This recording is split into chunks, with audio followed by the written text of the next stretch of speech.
दोस्तों भारत बनाम इंग्लैंड के बीच में दूसरे टेस्ट मुकाबले का दूसरा दिन भी काफी ज्यादा शानदार रहा।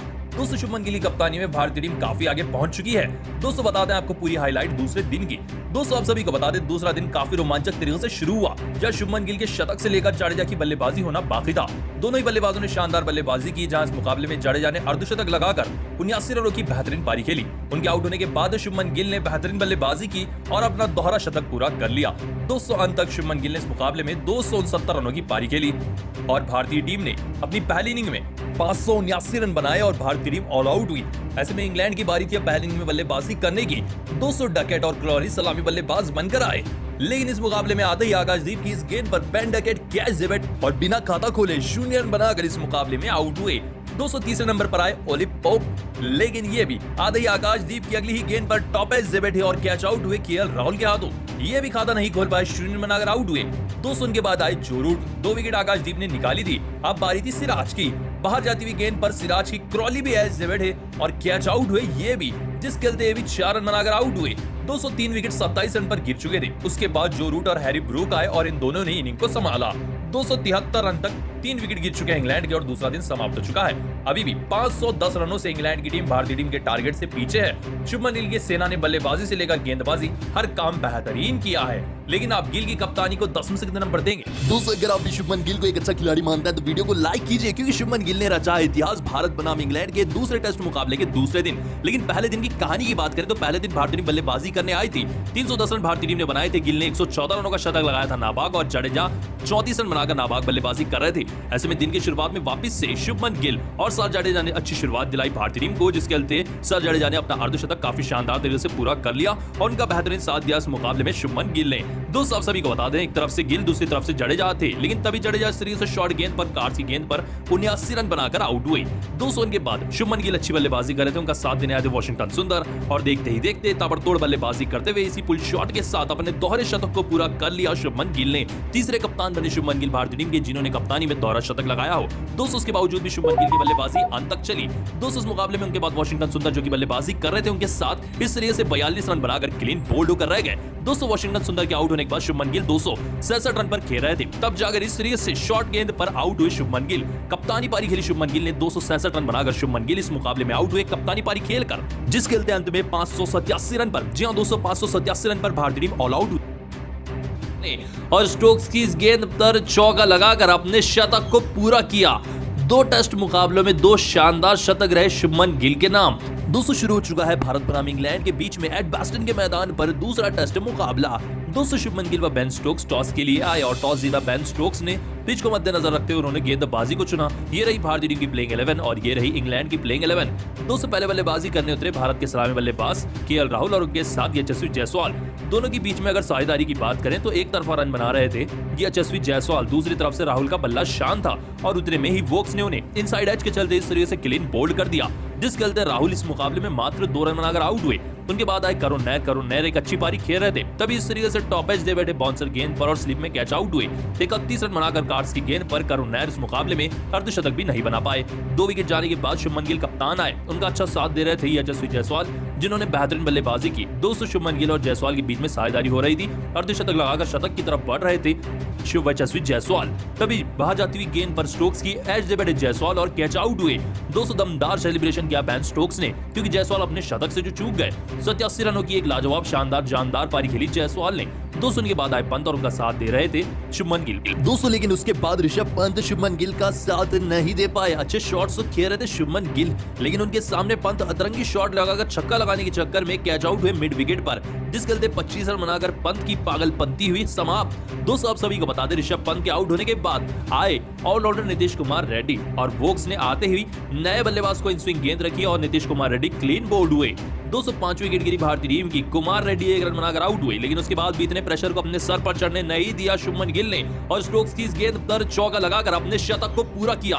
2 टेस्ट मुकाबलों में 2 शानदार शतक रहे शुभमन गिल के नाम। अंत तक इन्होंने 120 रनों की शानदार पारी खेली और 350 रनों के भारतीय टीम को पार पहुंचाया सिर्फ 5 विकेट के नुकसान पर। लेकिन आप शुभमन गिल के शानदार शतक को 10 में से कितने नंबर देंगे? कमेंट बताएं। वीडियो पसंद आए तो लाइक करें। दोस्तों भारत बनाम इंग्लैंड के बीच में पहले टेस्ट मुकाबले का 5वां व अंतिम दिन हो चुका है शुरू। तो बता दें आपको पूरी हाईलाइट की अगर हम बात करें तो 5वें दिन इंग्लैंड को लगाने थे 370 रन। जी हां दोस्तों, भारतीय टीम ने इंग्लैंड को यह मुकाबला जीतने के लिए 370 रन लगाने थे और 20 रन तक तो बिना विकेट खोए चौथा दिन इंग्लैंड ने समाप्त कर दिया। दोस्तों अब 5वें दिन की सुबह जैक क्रॉली और उनके साथ बेन डकेट वापस से बल्लेबाजी करने आए और इन दोनों ने इस दिन के सुबह से ही काफी लाजवाब शानदार व जानदार बल्लेबाजी की।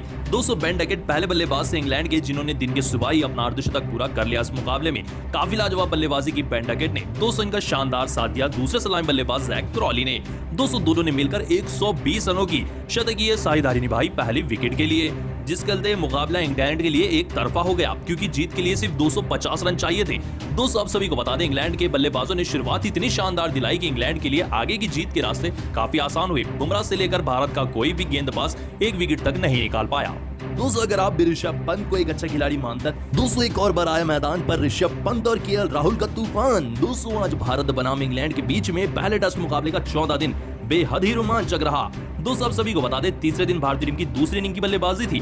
90 रन पर 2 विकेट गिर चुके थे भारतीय टीम के। केएल राहुल बल्लेबाजी कर रहे थे, शुभमन गिल के साथ 56 रनों की लीड थी। ऐसे में गिल वापस से आए राहुल का साथ देने के लिए, लेकिन आते ही गिल दिन के शुरुआत में ही 8 रन बनाकर बोल्ड हुए। कार्स की संदराती हुई गेंद पर चौथे दिन की सुबह कप्तान गिल 8 रन बनाकर आउट हुए। दोस्तों लेकिन इस चोट को भरा केएल राहुल और ऋषभ पंत की बल्लेबाजी ने। दोस्तों इन दोनों ने मिलकर काफी लाजवाब शानदार जानदार बल्लेबाजी की और 217 गेंदों पर केएल राहुल ने इस मुकाबले में बेहतरीन शतक पूरा कर लिया। जी हां दोस्तों, कमाल लाजवाब राहुल ने 14 चौके लगाकर इस मुकाबले में एक लाजवाब शतक को अंजाम दिया और इनकी बल्लेबाजी बरकरार रही थी। दोस्तों लेकिन इनका शानदार साथ दिया विकेट कीपर बल्लेबाज भारत के ऋषभ पंत ने। दोस्तों पंत ने भी काफी ताबड़तोड़ जानदार शानदार बल्लेबाजी की और इस मुकाबले में देखते ही देखते ऋषभ पंत ने भी अपना शतक पूरा कर लिया। दोस्तों ऋषभ पंत ने अंत तक 118 रनों की पारी खेली, तब जाकर वो शुएब बशीर की गेंद पर जैक क्रॉली को कैच देकर आउट हुए। आउट होने से पहले पंत ने इस तरीके से 118 रन लगाए 140 गेंदों में और पंत आउट हुए। 290 रन पर 4 विकेट गिर गए भारतीय टीम के। 300 रन से आगे है लीड में अब इंग्लैंड से भारतीय टीम और राहुल अभी भी शतक लगाकर अटूट बल्लेबाजी कर रहे हैं। लेकिन आप पंत के शतक को और राहुल के शतक को 10 में से कितने नंबर देंगे? दोस्तों जसप्रीत बुमराह की गेंदबाजी वापस से काम में आई भारतीय टीम के लिए इंग्लैंड के खिलाफ पहले टेस्ट मुकाबले के तीसरे दिन। जी हां दोस्तों, आज भारत बनाम इंग्लैंड के बीच में पहले टेस्ट मुकाबले का तीसरा दिन भी रोमांचक तरीके से शुरू हुआ। लेकिन बात करें दूसरे दिन की, तो दूसरे दिन खेल इंग्लैंड के पाले में जाकर गिर गया था क्योंकि इंग्लैंड ने अपनी दूसरी इनिंग में 209 रन बनाए थे। सिर्फ 3 विकेट खोकर ओली पोप शतक लगाकर बल्लेबाजी कर रहे थे और उनके साथ बेहतरीन बल्लेबाजी कर रहे थे जैक क्रॉली। ऐसे में तीसरे दिन भी इन दोनों ने शुरुआत तो अच्छी दिलाई, लेकिन ओली पोप जो कि शतक लगाकर अच्छी बल्लेबाजी कर रहे थे, वो बाहर जाती हुई इस गेंद पर प्रसिद्ध कृष्णा की एज से बैठे और कैच आउट हुए। ऋषभ पंत के हाथों बड़ी विकेट मिली दिन के सुबह। ओली पोप 106 रन बनाकर शतक लगाकर आउट हुए। दोस्तों उनके पास स्टोक्स आए, बेन स्टोक्स मैदान पर आए कप्तान, लेकिन इस बाहर जाती हुई गेंद पर सिराज की एज से बैठे स्टोक्स और पंत ने शानदार कैच को लपक लिया, जिसके चलते स्टोक्स इस मुकाबले में आउट हुए। मात्र 20 रन बनाकर बड़ा झटका लगा इंग्लैंड को। दोस्तों लेकिन उसके बाद हैरी ब्रूक के साथ अच्छी बल्लेबाजी कर रहे थे जैमी स्मिथ, दोनों के बीच में शतकीय साझेदारी भी हो चुकी थी। तब जाकर जैमी स्मिथ प्रसिद्ध कृष्णा की इस गेंद पर बाउंड्री पर जाडेजा को कैच दे बैठे। जैमी स्मिथ 40 रन बनाकर आउट हुए। दोस्तों उसके बाद अच्छी बल्लेबाजी कर रहे थे हैरी ब्रूक और 99 रन पर पहुंच चुके थे, लेकिन तभी हुई उनसे बड़ी गलती। दोस्तों इस तरीके से प्रसिद्ध कृष्णा की गेंद पर टॉप एज से बैठे और सीधे शार्दुल ठाकुर के हाथों में मार बैठे गेंद। मात्र 1 रन दूर अपने शतक से हुए आउट। 99 रन बनाकर हैरी ब्रूक इस मुकाबले में हुए आउट। दोस्तों के बाद जसप्रीत बुमराह ने क्रिस वोक्स को क्लीन बोल्ड कर दिया 38 रन पर और अंतिम विकेट भी इस तरीके से निकाली जसप्रीत बुमराह ने कार्स को बोल्ड कर, जिसके चलते 5 विकेट लिए जसप्रीत बुमराह ने और 465 रन पर इंग्लैंड की टीम को ऑल आउट कर दिया। दोस्तों भारतीय टीम के पास सिर्फ 6 रन की लीड थी और दिन समाप्त होने के लिए अभी भी 23 ओवर बाकी थे। दोस्तों वापस से यशस्वी जायसवाल और केएल राहुल आए, लेकिन इस बार स्टोक्स की इस गेंद पर आते ही एज देकर कैच आउट हुए जायसवाल और 4 रन बनाकर आउट हुए। दोस्तों इनके बाद साई सुदर्शन आए तीसरे नंबर पर। इन्होंने 30 रनों की पारी खेली और इनका साथ दे रहे थे कमाल लाजवाब राहुल, लेकिन तभी दिन के अंत में साई सुदर्शन से भी गलती। स्टोक्स की इस गेंद पर सीधा डीप मिड विकेट पर कैच दे बैठे साई सुदर्शन और 30 रन बनाकर आउट हुए। 290 रन पर 2 विकेट गिर चुके हैं भारतीय टीम के। बारिश के चलते यहीं पर मुकाबले को रुका दिया गया, जिसके चलते तीसरा दिन भी पूरा हो चुका है। 56 रनों की भारतीय टीम के पास लीड आ चुकी है। अब कल गिल और केएल राहुल लीड को आगे बढ़ाकर इंग्लैंड को टारगेट देंगे। लेकिन आपको क्या लगता है इंग्लैंड के लिए कितना टारगेट देना चाहिए भारतीय टीम को? इसका जवाब कमेंट में एक बार जरूर बताते हुए जाएं। सिराज को देखकर हवा में बल्ला फेंक दिया बेन स्टोक्स ने और सिराज ने दिया करारा जवाब। दोस्तों इस मंजर की आपको आगे वीडियो भी बताते हैं। दोस्तों ये मुकाबला हुआ भारत और इंग्लैंड के पहले टेस्ट मुकाबले के तीसरे दिन, जहां इंग्लैंड की तरफ से पहली इनिंग में स्टोक्स बल्लेबाजी करने आए, उनके सामने गेंदबाजी करने आए मोहम्मद सिराज। दोस्तों आप सभी को बता दें, जैसे ही सिराज ने पहली गेंद फेंकी इस तरीके से स्टोक्स को 20 रन पर खेल रहा स्टोक्स एज डिबेट अपने बल्ले का और पीछे कैच आउट हुए स्लिप में, जिसके बाद सिराज ने काफी गुस्से में सेलिब्रेशन किया। दोस्तों अपने आप से काफी नाराज होकर बल्ले को हवा में फेंक दिया इस तरीके से बेन स्टोक्स ने और कुछ ऐसा रिएक्शन दिया जिसे देखकर सिराज को काफी गुस्सा आया।